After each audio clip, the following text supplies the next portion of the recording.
یہ عدالت نے دونوں ممبران نے، جسٹس حسن اورنگزیب اور جسٹس امن صاحبہ نے، انہوں نے کہا کہ جس طریقے سے یہ ٹرائل ہو رہی ہے، انہوں نے لفظ استعمال کیا بیزار، یعنی کہ یہ ایک عجیب و غریب طریقہ ہے ایک شخص کو یہ کہنا کہ تمہاری چونکہ جان کو خطرہ ہے اس لیے ہم تمہیں تمہارے بنیادی حقوق سے محروم کر دیں گے، جو تمہارا بنیادی حق ہے کہ ٹرائل کھلی عدالت میں ہو وہ اس لیے تمہیں نہیں دیں گے کہ ہم سمجھتے ہیں تمہاری جان کو خطرہ ہے۔ یہ بالکل ایک ناقابل قبول بات ہے۔ یہ سرکار کا، حکومت کا، یہ ریاست کا فرض ہے کہ تحفظ یقینی بنائے، ایک کھلی عدالت میں ٹرائل چلے، وہاں پہ جو ایکیوزڈ ہے، جس کو آپ نے ملزم ٹھہرایا ہے، اس کو آ کے موجود ہونے کا موقع ہونا چاہیے، جو کوئی سیکیورٹی چاہیے یہ دینا، فراہم کرنا ریاست کا فرض ہے۔ اور عدالت نے یہ تمام بات جو ہے اٹارنی جنرل صاحب کو کہا کہ آپ نوٹ کر لیجئے، اور جس عجیب و غریب طریقے سے یہ ٹرائل چل رہی ہے وہ طریقہ آگے نہیں چلنا چاہیے، چونکہ اٹارنی جنرل خود آج پیش ہوئے، اس لیے عدالت نے کہا کہ صرف آپ کی تکریم کی وجہ سے حکم امتناعی جاری نہیں کر رہے،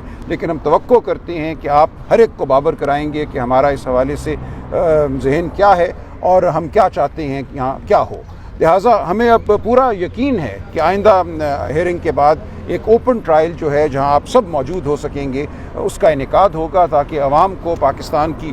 باشعور عوام کو پتہ چلے کہ مقدمہ ہے کیا۔ دیکھیں، ہماری استدعا عدالت کے سامنے یہ ہے کہ ایک قداور سیاسی شخصیت کو ایک بار پھر مشکوک طریقے سے سزا نہیں دی جا سکتی۔ جو بھی مقدمہ ہے، سائفر کے حوالے سے ہو یا کسی اور حوالے سے ہو، وہ ایک شفاف طریقے سے پاکستان کے عوام کے سامنے چلنا چاہیے۔ پاکستان کے عوام کو بتائیے کہ کیا گناہ ہے، کیا چارج ہے اس شخص کے خلاف، اور اس کے خلاف جو گواہی، جو شہادت آپ کے پاس ہے وہ آپ بند کمرے میں پیش مت کریں، جہاں ایک جیل کے اندر 4 لوگ بیٹھے ہوں، جہاں خاندان کو آنے کی اجازت نہیں، جہاں میڈیا کو آنے کی اجازت نہیں، جہاں عوام کو آنے کی اجازت نہیں۔ یہ ایک بنیادی تقاضا ہے اب 21ویں صدی میں، جو دنیا جہاں میں قانون اور جو ایک فقہ اس حوالے سے ارتقاء کے ذریعے سامنے آئی ہے کہ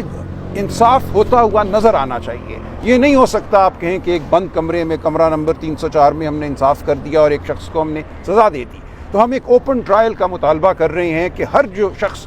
خان کے خلاف، عمران خان کے خلاف گواہی دینا چاہتا ہے وہ آئے کھلی عدالت میں، اس پہ جرا ہو، کھلی عدالت میں جرا ہو، اور لوگ دیکھیں کہ کیا مقدمہ ہے، کیا دفاع ہے اور کیا الزام ہے۔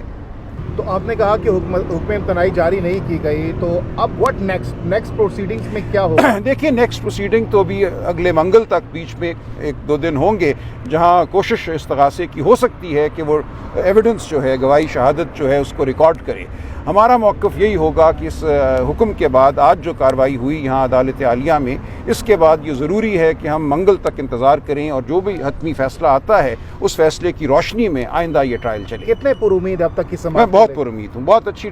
سماعت ہوئی ہے۔ میں سمجھتا ہوں عدالت جن نکات کی طرف ہم نے نشاندہی کی، جن اصولوں کا، بنیادی اصولوں کا ہم نے اعادہ کیا، عدالت کی تائید مجھے بظاہر نظر آئی۔ ایز اے قانون دان پرسنلی سائفر کیس میں عمران خان صاحب کا کیا مستقبل دیکھ رہے ہیں؟ دیکھیں، اس ملک میں ہر طرح کے فیصلے ہوتے ہیں، ہوتے چلے آئے ہیں، بلکہ آج عدالت نے بھی یہ کہا کہ ہم ایک طرح سے سائیکلکل ایک موڈ میں ہیں، یعنی کہ ہم ایک گرداب میں ہیں، ہم چکر لگاتے رہتے ہیں اس ملک میں، اور پھر وہیں آ کے کھڑے ہو جاتے ہیں جہاں 50 سال پہلے تھے یا 70 سال پہلے تھے۔ تو دیکھیے، ہو تو کچھ بھی سکتا ہے۔ بھٹو صاحب کو سزا ہوئی، اور آج ہم اس سزا کو کیا سمجھتے ہیں وہ آپ کے سامنے ہے، لیکن میں پر امید ہوں کہ اس وقت ماحول بدل چکا ہے، میڈیا ہے، ہم لوگ ہیں، ہمت اور قانون کی طاقت کے ساتھ میں سمجھتا ہوں کہ انصاف ہونا چاہیے، وہ ٹرائل میں ہو یا وہ اپیل میں ہو یا وہ سپریم کورٹ میں ہو، بالآخر مجھے انصاف ہوتا نظر آتا ہے۔ اکرم راجہ صاحب، پی ٹی آئی کی لیگل ٹیم سے پہلے بھی یہ بیانیہ ان کا تھا کہ خان صاحب بہت جلد رہا ہونے جا رہے، اور آج بھی آپ لوگ کا وہی بیانیہ ہے، تو ہم یہ سمجھے، قوم یہ سمجھے کہ خان صاحب بڑے لمبے عرصے تک جیل کے اندر رہنے والے ہیں۔ دیکھیے، میں اس بارے میں کچھ نہیں کہہ سکتا، جیسا کہ میں نے کہا اس ملک میں ہر چیز ممکن ہے۔ اس وقت جو ماحول بنا ہوا ہے، ایک کے بعد دوسرا کیس بنایا جاتا ہے، ایک کیس میں اگر بریت ہوتی ہے یا بیل ملتی ہے 10 کیس اور بنا دیے جاتے ہیں، جہاں ریاست ایک طرح سے یہ ٹھان لے کہ ایک شخص کو ہم نے جیل سے باہر نہیں آنے دینا۔ لاہور میں ہم نے دیکھا جو خواتین 6 ماہ سے اب پابند سلاسل ہیں، ان کے ساتھ کیا ہو رہا ہے۔ تو یہ تو ایک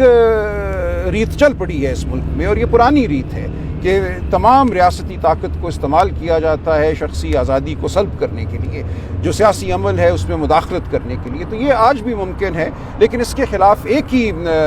چارہ ہے کہ ہم جد و جہد میں مشغول رہیں، ہم قانون کی بات کریں، ہم آئین کی بات کریں۔ قاضی فائز عیسیٰ صاحب ہمیشہ کہتے ہیں کہ میں نے اللہ کو جواب دینے، اور ہر ٹرائلز کے اندر یہی کہتے ہیں وہ، جب بھی عدالت میں کوئی کیس لگتا ہے تو آپ نہیں سمجھتے کہ ان کو پھر اللہ کو کس طرح جواب دیں گے؟ نہیں، میں جب بہت ان کو پر امید ہوں، نظر میں بھی نہیں سمجھتا آ ہوں، رہا؟ میں بالکل سمجھتا ہوں کہ جو وہ کہتے ہیں اس پہ عمل ہوگا انشاءاللہ، اور ہمیں پر امید رہنا چاہیے، قانون آئین کا دامن نہیں چھوڑنا چاہیے۔ سپریم کورٹ سے پر امید ہیں آپ؟ میں پر امید ہوں۔ جی، تھینک یو سر۔ شکریہ جی۔